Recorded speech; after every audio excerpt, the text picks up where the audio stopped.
And now, our feature presentation.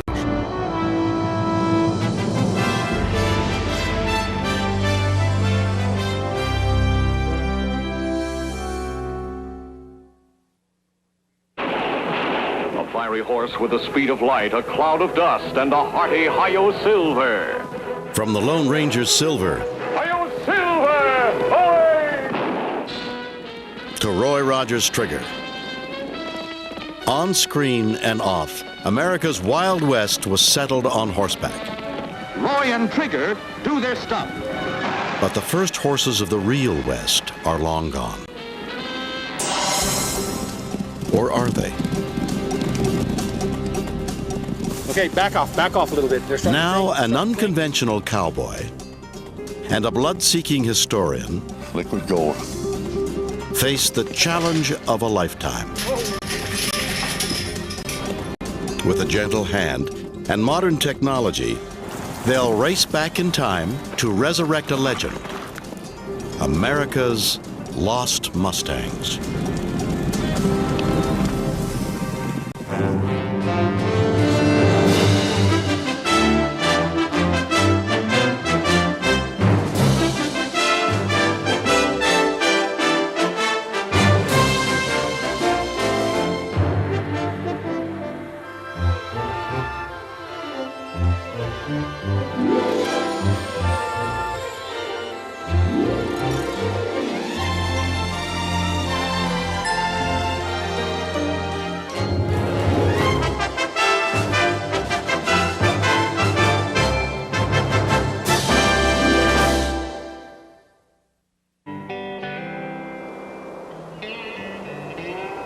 On the wide open plains of New Mexico, there aren't many places to hide.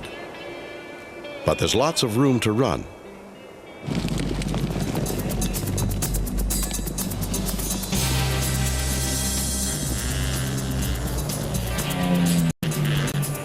These dirt bike cowboys are after blood. Mustang blood.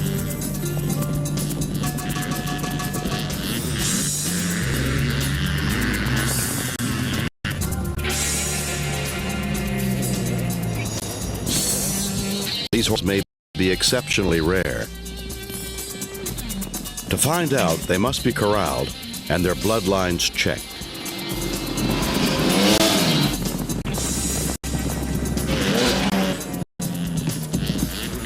But Mustangs are masters at running free. They split up and, one by one, escape. Mustangs can jump fences. Dirt bikes can't.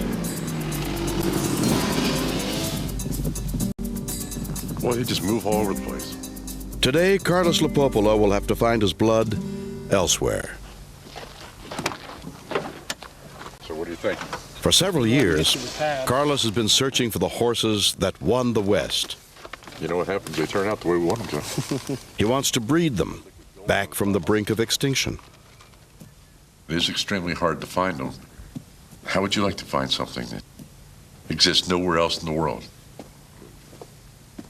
His dirt bike roundup failed, but Carlos has another plan. Easy. These ranch horses were taken from that same wild herd several years ago. If blood tests prove them to be descendants of America's first Mustangs, Carlos will know he's on the right track. We're prospecting for his DNA, and this is what we're looking for. And that's what it is we're prospectors. Liquid gold. Our whole idea is to preserve these horses so that the future can see what it was like.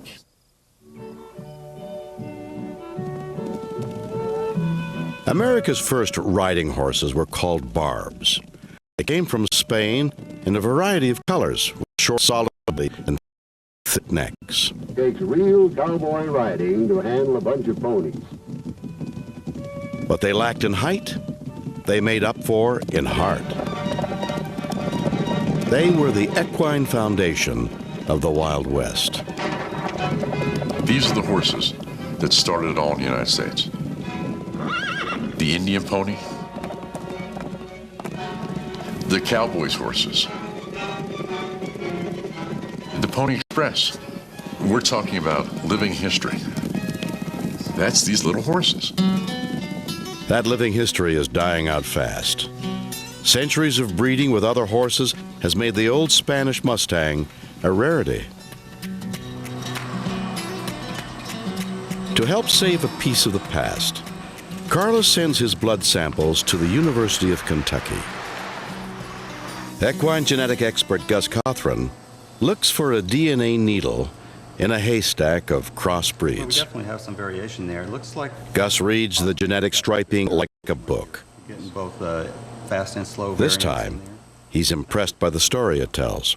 It's a surprising thing to see in this population. The preliminary results are quite striking. These may represent a genetic resource that points to something back in time that just doesn't exist anywhere else. Nice job. It's good news, but there's more to do. If Carlos is to preserve this small band, he must locate more horses with similar bloodlines for breeding. Well, the best case scenario would be to find another wild herd, particularly one from the same geographic area. It could be quite important because otherwise they could go extinct.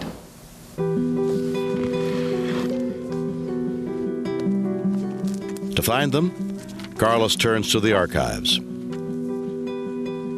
This is just a start. I mean, we're just beginning now. Now the challenge is to find other horses. Carlos searches old brands and trading documents. He looks for evidence of early horses that may have been set free.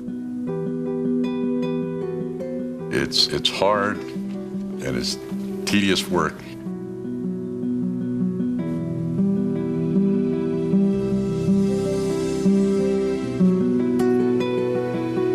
The Spanish brought the first riding horses through what is now El Paso, Texas.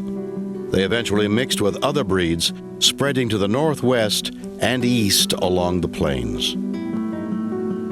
Today, wild horses live in several states, but the Mustangs Carlos wants most likely roam in New Mexico.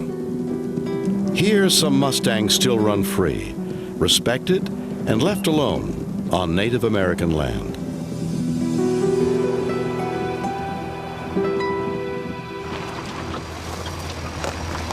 Carlos's search leads him to the Pueblo of Laguna.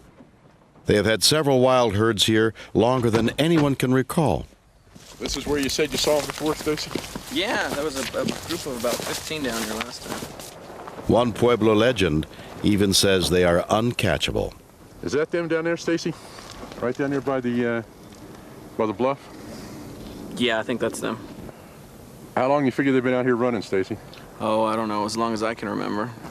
Carlos thinks these may be the type of horses he's after because of what happened near here 400 years ago. It's the story of Oñate's lost herd.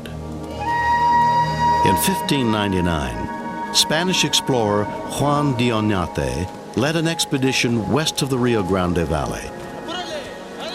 But bad weather made it tough going.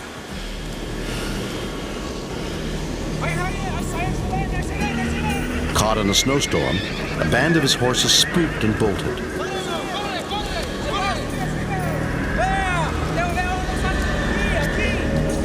They became America's first Mustangs. To help find their descendants, Carlos calls on an unconventional cowboy. Yeehaw! Focus, feel, and timing. What it's all about. Pat Pirelli is a master horseman with a worldwide following. Who would like to be so good with horses that even your horse thought you were brilliant? With his wife Linda and a team of instructors, Pat travels the globe, showing people how to not work, but play with anything equine. Horses, donkeys, mules, even this Zorse, half zebra, half horse. Give him a big hand, would ya? Pat agrees to help Carlos in his search for America's first Mustangs. The reason I'm taking Casper here is because he's my best horse, and I know I'm going to need it where I'm going, what we've got to do. He leaves the mountains of his Colorado home and heads to New Mexico. I think this is one of the bigger challenges I've ever done in my life. There's all kinds of ways we could force these horses into a situation where they'd have no choice. Heck, we could rope these horses, choke them down, but that's not what we're going to try to do. We're going to try to use horse and human relationship skills to do things naturally. Pat was a rodeo bronc rider who discovered the secrets of natural horsemanship. In 1980, he made history with a mule named Thumper. See Pat pulls on the horn, shifts his weight. In an international stock horse competition, Pat's mule did what people thought only horses could do, and Thumper didn't need reins or a bridle.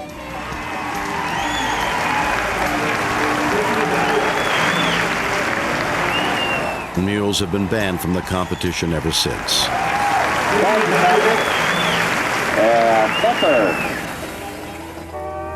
Now Pat's reputation is on the line again. He'll have to convince wild horses that he is head of their herd without whips, hobbles, or chutes. America's Mustangs have rarely been handled with such respect.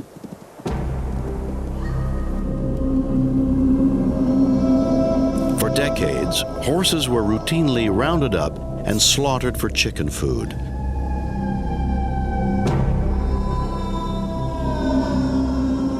From more than 1 million wild horses at the turn of the century, America now has less than 50,000.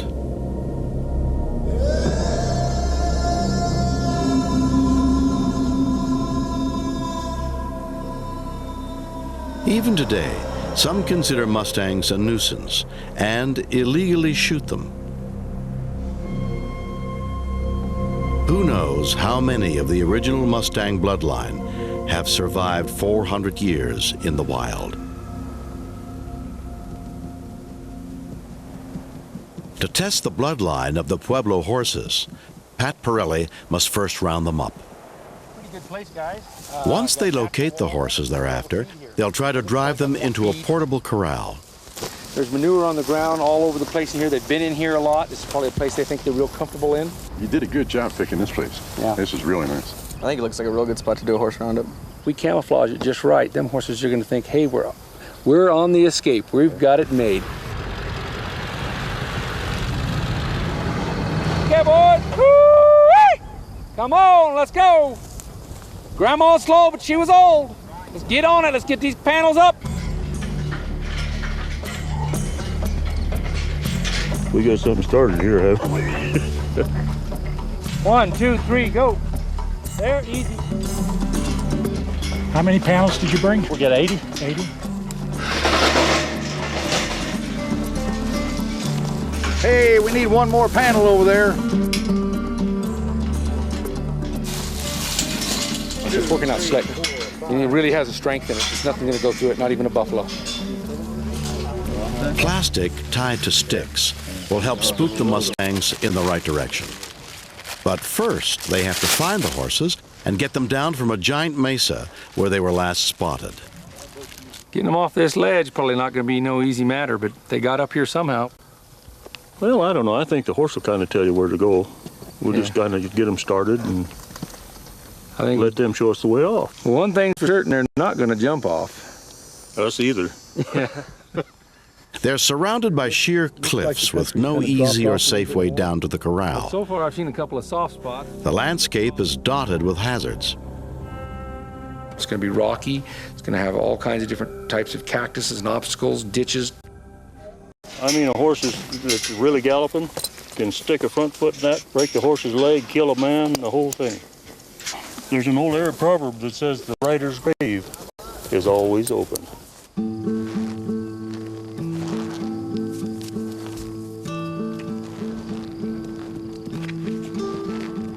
Let's go. Thoughts of danger are stabled away. It's roundup time.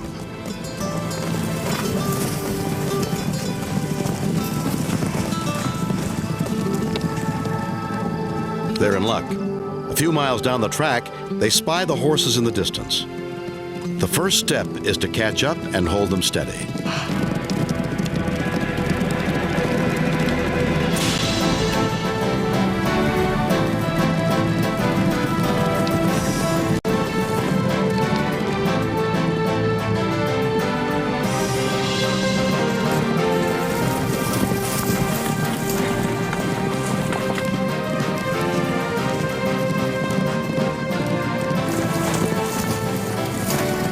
20 minutes, it's a flat gallop to reach the band.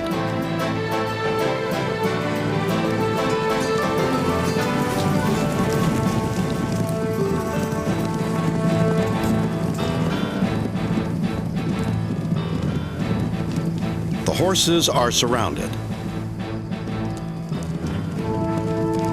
And one of Pat's men spots a trail nearby where they can get the Mustangs off the mesa. But it's a risky business. We've got to just steady them for a minute, let them have a little think. If we get down off this and they break really fast, we probably can't get down that ridge as fast as they can. So we've just got to steady them here for a minute, let them relax a bit, and if we can, we'll walk them off this ridge as slow as we can. The main thing is that we do get them off this ridge this time. If we lose them one time, then we're in trouble. They manage to drive the horses to the edge, but no further. The horses can see only the cliff and no trail.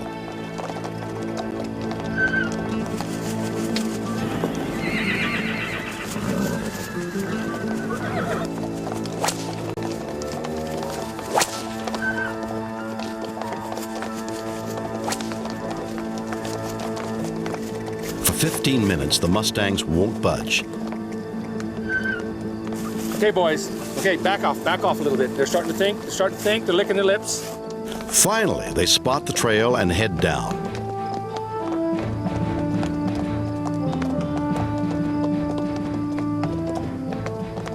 Okay, this is pretty good going right here, but it's going to get tough on down here. It's single file and slow going. The wild horses handle the rocky terrain well. But the saddle horses fall behind. Each cautious step for the wranglers gives the Mustangs a bigger lead.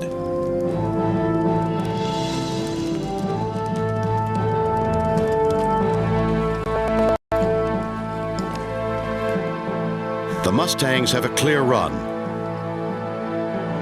But where are the cowboys?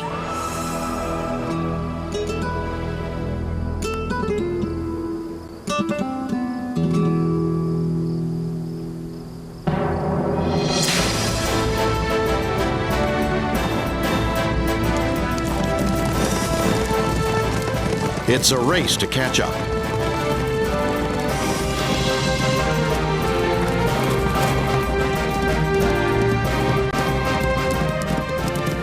Just in time, the cowboys are able to guide the Mustangs to the canyon where the corral awaits. The wild horses are trapped.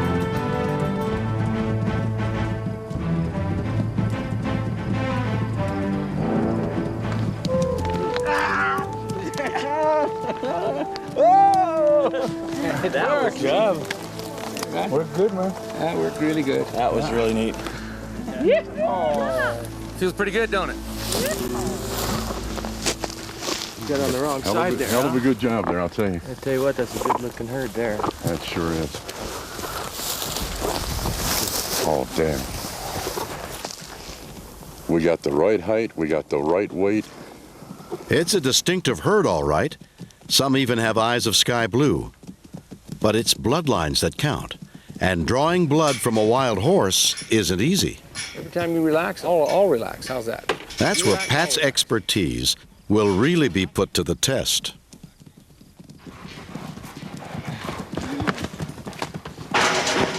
Pat Pirelli picks the most unsettled horse first. You've got to find the edges of the corral here. What can I do to prove to you that I'm not going to hurt you, girl? Stage one. The Mustang must get comfortable with Pat right in the here. corral. But this animal, confined for the first time. Easy, girl. The mare's nose is bleeding, but she's not seriously hurt. They're off to a rough start. She's not trying to threaten me. She's just trying to survive. She's trying to get to where she can get to in a hurry. The task of calming such a horse in a short time seems impossible.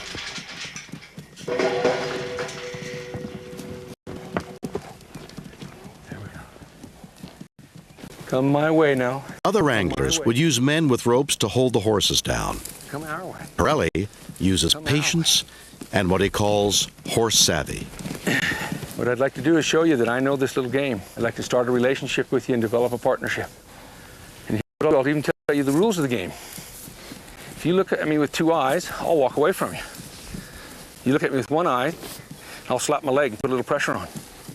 In just 15 minutes, it's time for stage 2. I'll let you make the first contact. Pat wants the young mare to make the first physical contact. If you don't want it, that's all right. She must feel comfortable facing him. He guides her the way a mare guides a foal. There we go. Go here like Her fear turns to curiosity. That's good. What do you think there, girl? Oh, you made contact. For the Pueblo, this is a return to the old ways. One of the best things I've ever seen is, it's a miracle to me to see something done the way he's doing it. The elders, they're getting too old to where they can't show you anymore, but seeing it done the way Pat's doing it is pretty much traditional way. There. You made an effort. You made an effort to be with me. That was good. After just 25 minutes, it's time for stage 3. Looky here. The mare must yield to Pat's rope. Now here's what I'm going to do. I'm going to give you real soft little tugs, okay? Just little soft tugs. Little soft ones. Little soft ones. Oh, I know. I know.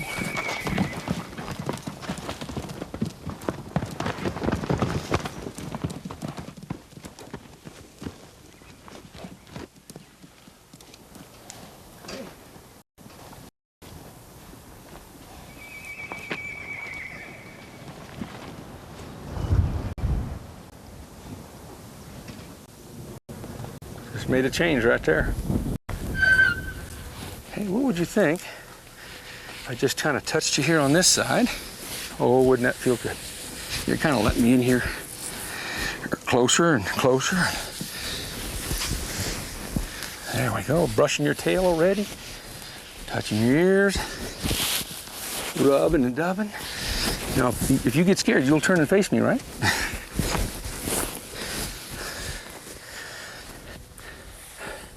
Remarkably, this wild animal takes Pat on its back without protest. There you go. What can take other wranglers a week or more, Pat accomplishes in just 40 minutes. I'll bet you never woke up this morning thinking you were going to have 200 pounds of cowboy kneeling on your back. You're just doing fantastic. That's enough on this horse, but 12 more await. Pat must convince each animal that he's a trustworthy leader. Oh, no, don't go that way. Oh, that rope bothered you? Oh, golly. How about you let me just come up and touch you? My goal and my idea here is to go about these horses in such a way that we won't disturb their own nature. Okay, boys and girls, look what we got. We got the lick of life right here. How about a bucket of water? We'll give them all the water they want, but it's going to be on our terms. There you go, stud horse. There you go, you're drinking out of my bucket. Hey guys, how you doing? And really get these horses to where they understand that we're not nearly as bad as we smell. Hey, we got some nice horses now. Bit by bit, without whips or chains, the horses begin to feel comfortable around Pat and his crew. Soon the wild Mustangs are being handled like family pets. By the end of day 2, they seem ready for a vet.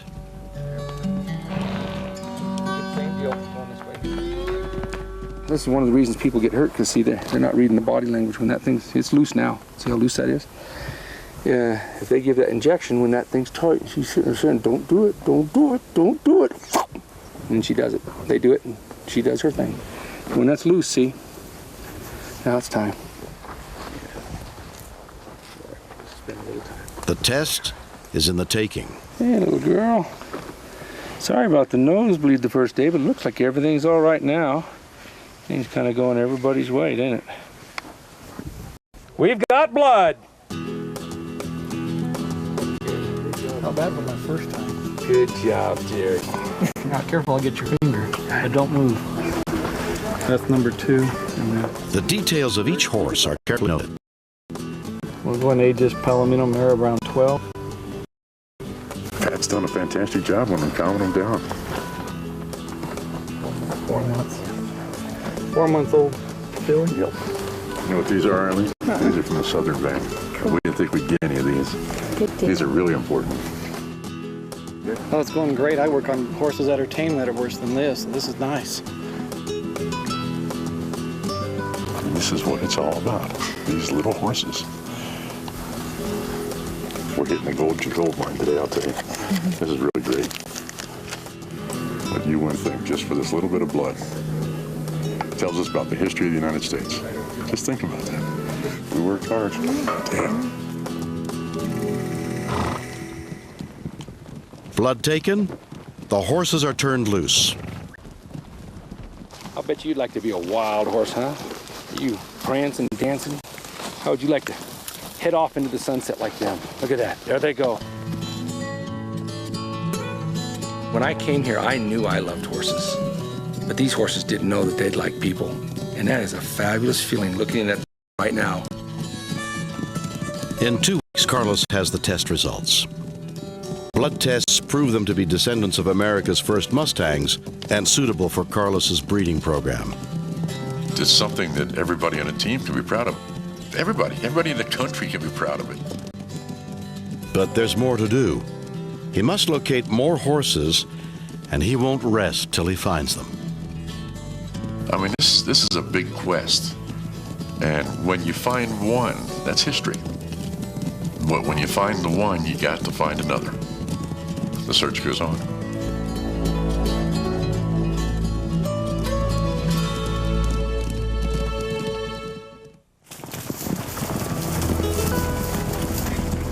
Now for a behind-the-scenes look at how Pat Pirelli tamed those wild Mustangs. The first chance I got to see these horses was at a full gallop. Blasted past us, I'm telling you, my hat almost blew off. But as the horses are running and you're running at their side, you're both going about 30 miles an hour. Time seems to stand still. You start to notice the things that are going to be important later. I noticed that this filly seemed to always be out on point, always seemed to be the first one to make a change of direction. As we got to the edge of the cliff, Phil and her mother were the two that set the challenge. They were the ones that were trying to break through. Some people climb mountains, so other people swim the English Channel. For me, this is the ultimate test. This is something I've been preparing for all my life.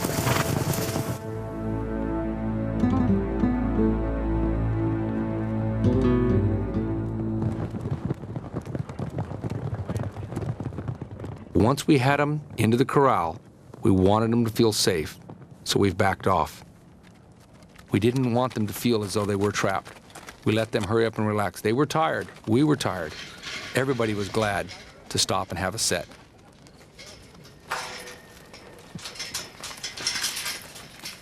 Now, we have to select one. Might as well work with the wildest one first. So I've opened up the corrals, and sure enough, she squirted right in. She kind of selected herself. And here, she's telling me that she is in too small a place. She's not trying to threaten me. She's just trying to survive. She's trying to get to where she can get to in a hurry.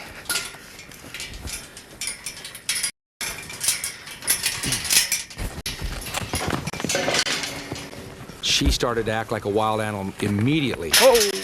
Up in the air, almost over the panels. The panels, 7 foot tall.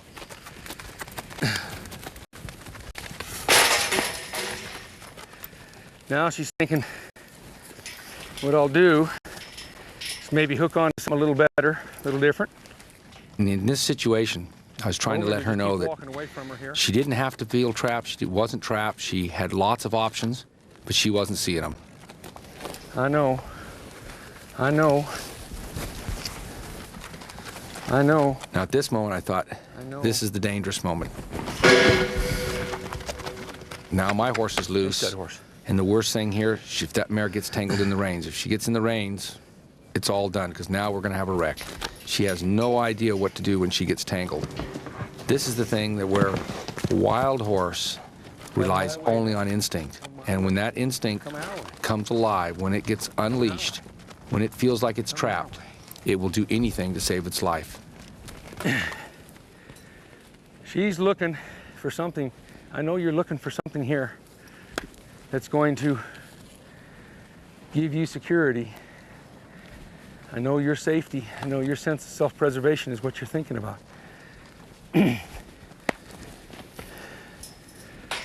Try.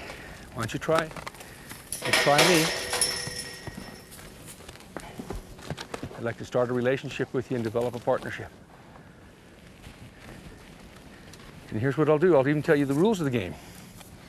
If you look at me with two eyes, I'll walk away from you. You look at me with one eye, I'll slap my leg and put a little pressure on.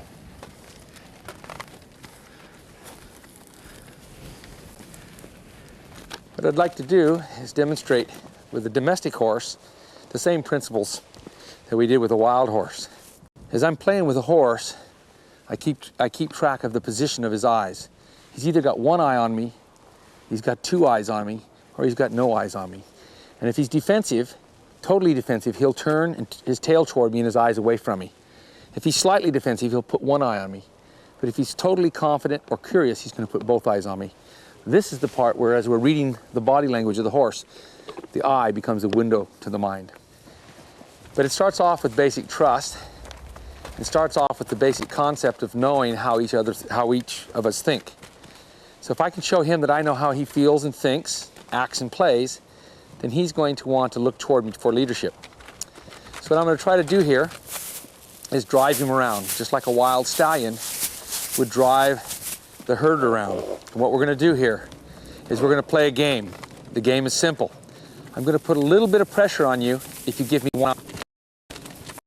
And if you go past me, I'm going to put a lot of pressure. And as you come around on the inside of me, in front of me, I'm going to give you a chance to look at me.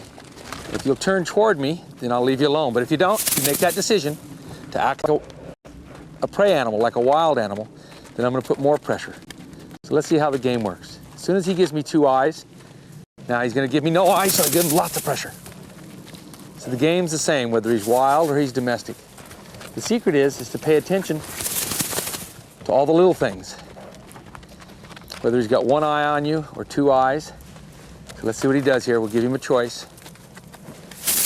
When he gives us no eyes, we put a lot of pressure. Comes his eyes. Nope, he went away. Okay. As soon as he goes to give us two eyes, we take the pressure off.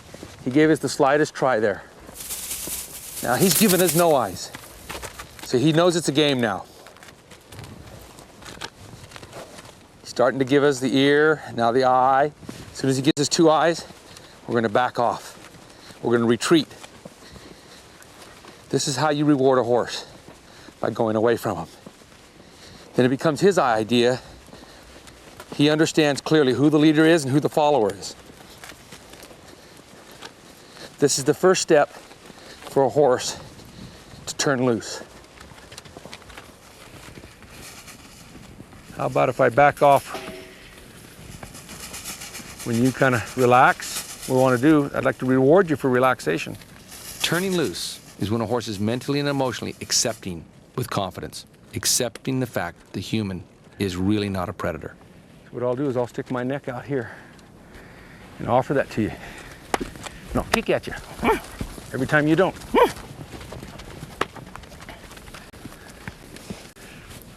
The reason she believes she's lived as long as she's lived is because she always follows her instincts. And here, that's all she's trying to do, and I'm just trying to give her an idea every time that I'm not here to hurt her, I'm here to help her. First contact.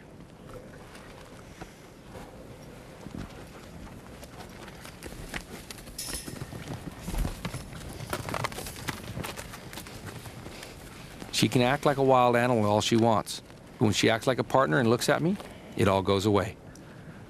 every time she licks her lips, every time she blinks her eyes or moves her ears, it's starting to tell me that fear is giving way to curiosity.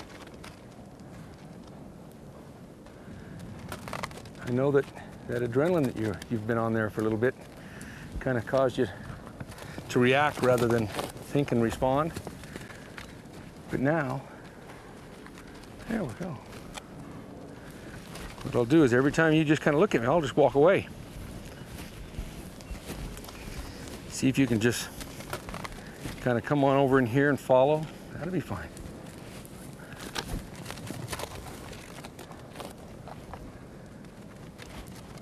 She's trying to make the new decision, and the decision is now, can I be with this person? Can I be with this individual? Can I be with this other animal?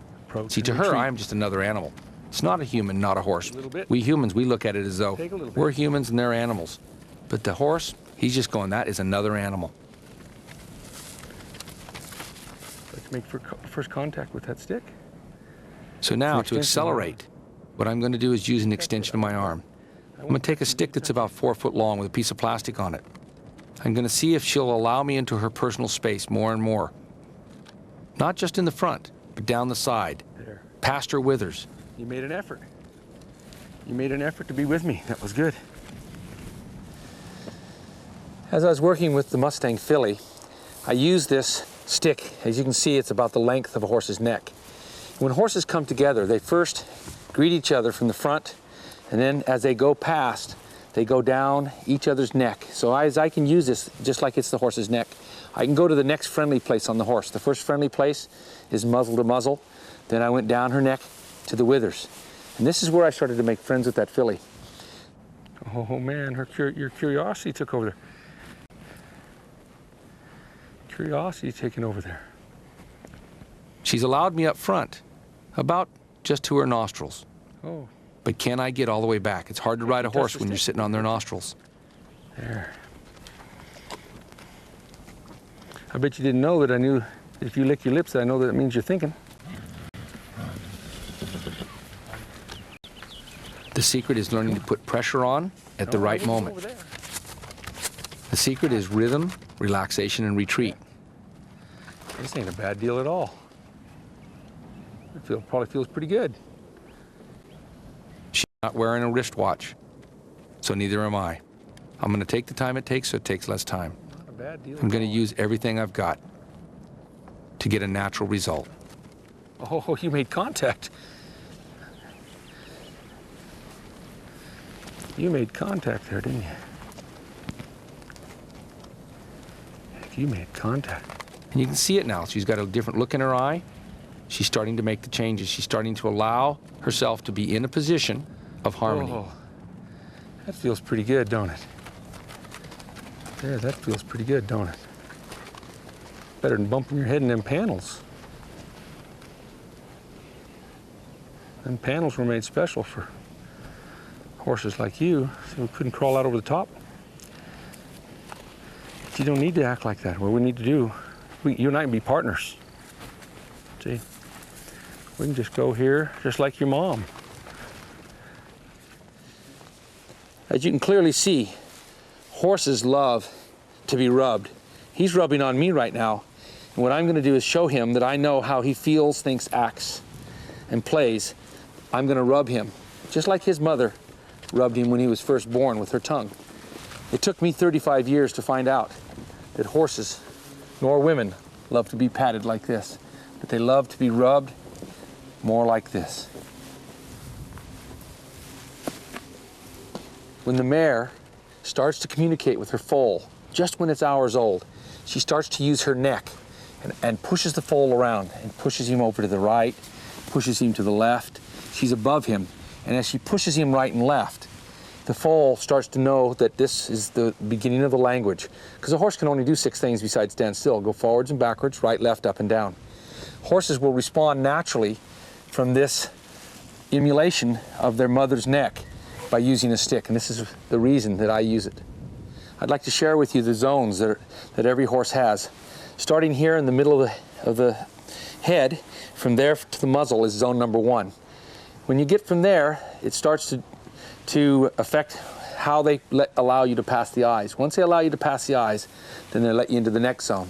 This is the second zone. It goes clear to the weathers. 2, 3, the hips are number 4, and believe it or not, the tail is number 5. But the most important thing is something called the drive line. The drive line is right here from the break of the withers to the point of the shoulders. As we make this line here, as we cross either behind it or in front of it, the horse acts and reacts completely differently to these two areas. So as most people come up to a horse, they're not conscious of this line, and the horse is very conscious of it. This is where people get in trouble. If we're behind front of the line, this will either turn the horse or slow him down. If we're behind the line, he'll either speed up and go past us, possibly kick. So these are the kind of things as I'm acting and reacting with the horse, having interplay. I let him know that I'm very conscious of these zones, and particularly of the drive line. Now I've got to be able to put a rope on the horse so that I can touch her and make her feel like it's an extension of my arm. The fact that she's not banging up in that cactus anymore is starting to tell me that she's thinking about comfort as well as safety. Hey, that was really nice. No. Here I've got a 45-foot long rope. We're going to throw it at her here just a few times and let her know that I can just throw it out there and touch her and that it goes away. And when it goes on her, I got to make sure that it doesn't make her feel trapped. I've got to make sure that I open my hands, relax, and leave it on there softly. Just let her wear it for a little bit. Caught a lot of horse there. Yeah, girl. My idea here is to put no more pressure on this than I would if I was holding the jump rope for a little girl to skip over it. I've roped her deep. In other words, it's gone beyond her neck. But this is all right. The point here is to have the rope on and to let her know that I can touch her no matter where she's at. That I can throw other parts of the rope on and to get it around her neck, to touch her in different parts of her body.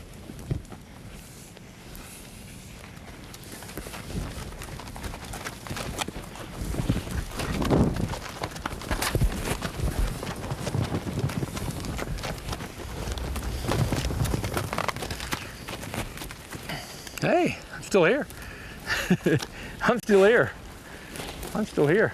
What I'm doing is I'm just holding the rope, allowing it to be here, letting her know that I'm there with her no matter where she goes, no matter how fast she runs, what she tries to do. Oh man, that's pretty fancy. That's real fancy. There we go. When I use a rope, whether it's attached to a halter or like it was on the wild mare's neck, what's really important is how that feels to the horse. And this is the way that I've learned that it's very effective, is that if we put the pressure on very slowly, and if the horse makes any response to turn loose quickly, if we turn loose to him, he'll turn loose to us. A similar situation, he's in motion. What I want to do is bring the front end toward me and the hindquarters away. My hands closing slowly, and as the hindquarters drift away, I've got to release quickly. Here's what I'm going to do. I'm going to give you real soft little tugs, okay? Just little soft tugs, little soft ones, little soft ones. That's why I got this big rope like this from that ring. I learned this in Australia. It's called the Jeffrey method. See, there's lots of natural methods with horses. All a method is oftentimes just a technique or something. But what I'm going to do is, if you'll face me, I'll leave it on. If you don't, I give it just a little tug, like this. Watch, just a little tug and open my hands. Little tug and open my hands. There you go. The wild animal comes out in her. I know. One more time. I know. I know. It didn't work, did it? Then she makes a change. Now, what I'm going to ask you to do is keep your eyes on me. I'm just going to ask you to keep your eyes on me. There, now. Just made a change right there.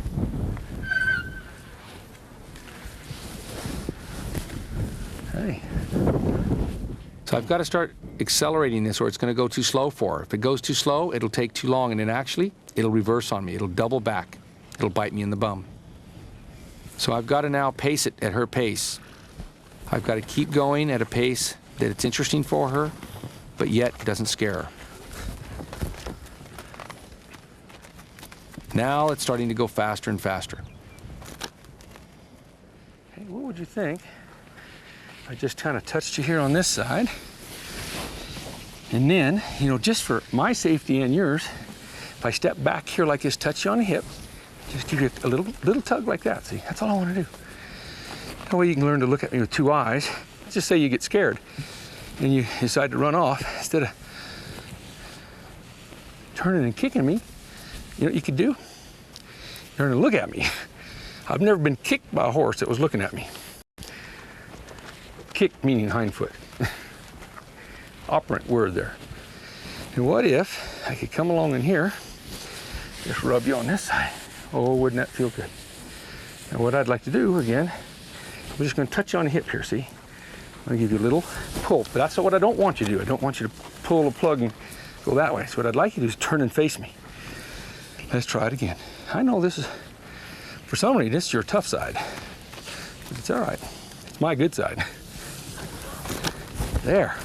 Turn and face me.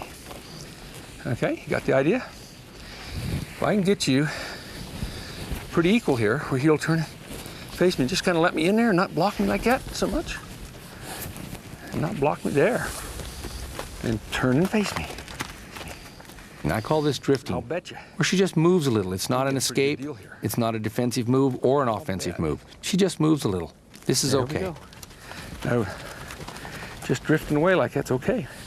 You're kind of letting me in here closer and closer. Now watch again here. I want to touch you on the hip, see? I want to do is touch you on the hip. Have you face me. That makes a pattern. Because one thing I know is that horses are pattern animals, and what I got to do, see, that's your pattern. Get scared when I'm on the left side and turn your tail to me. Now the sweat's starting to dry. This is starting to tell me that emotionally she's starting to settle down. She's starting to accept with confidence. Now we're cooking. Turn and face.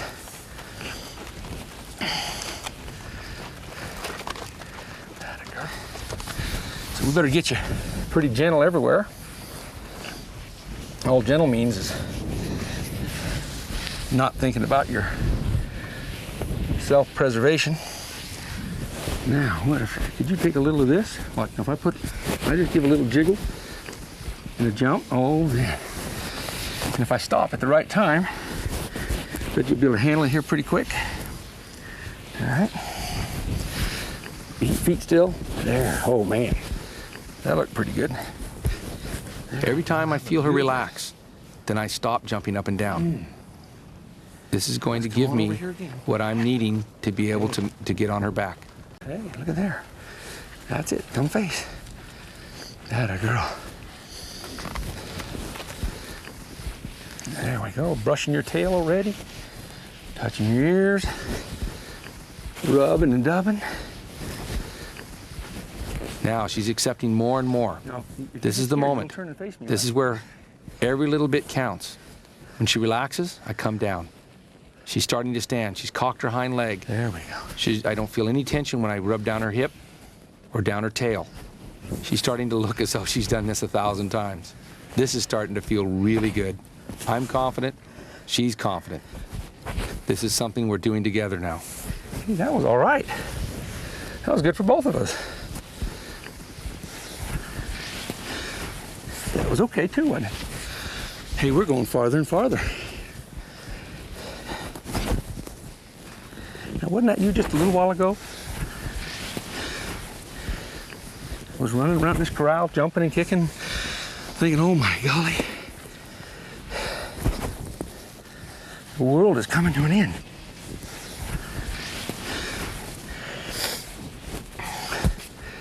She's starting to see the big picture now. She says, he jumps once or twice, I know he's coming up.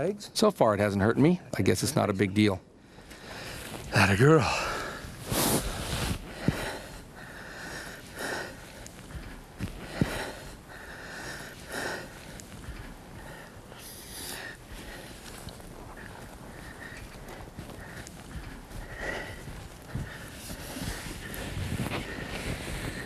Hey, now look at here. That's pretty good. For me to feel a horse make this much change in one session, just this morning, this horse woke up a wild Mustang. And here she is. It never ceases to amaze me. Face me. This is a fabulous feeling. Atta girl.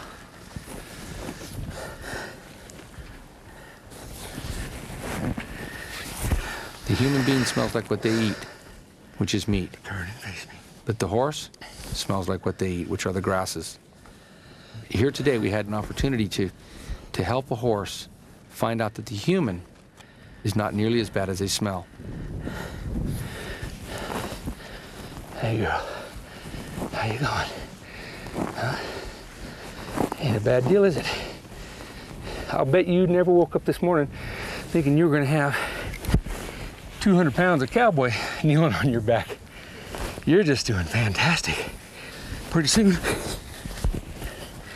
you and I, we might just be able to ride. Okay, that's good for today. What do you think? Now you can clap. Yeah, clap all you want.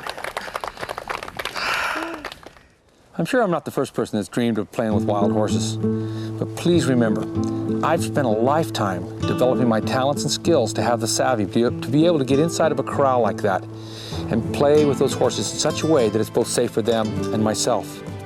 I'd recommend that if you want to learn how to have savvy with horses, that you start off with the easiest horse you can find, not the most difficult. Because remember one thing, that inside of every gentle horse is a wild one, and inside of every wild one is a gentle one.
Thank you.